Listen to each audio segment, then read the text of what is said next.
فوزي بشير يعيد الكرة إلى الخلف باتجاه عماد الحوسني، يحاول المرور، يرسل الكرة بشكل ممتاز. جول جول جول!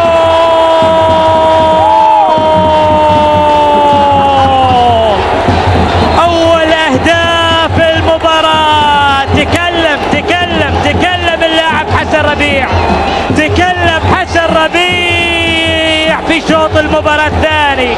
فرحة المنتخب العماني، الفريق الذي لم يسجل عليه من 8 مباريات، ها هو الآن يسجل في مرمى الكويت في عقر الدار. لاحظ المطالبة بتسلل، مرور أول، هبوط اضطراري ثاني، والكرة وين؟ الكرة من عماد الحوسني إلى الأمام، أرسلها إلى حسن ربيع، مساعد ندى يقول فيها تسلل. الاستكمال في النهاية، وأول أهداف المباراة أخيرا يأتي لصالح المنتخب العماني.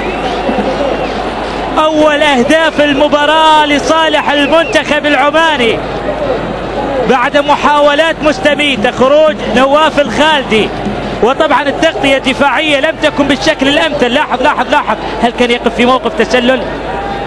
يا جمال الشريف، كابتن جمال الشريف، عندك هذا الخبر عندك، والتحليل عن هاللقطة هذه عندك.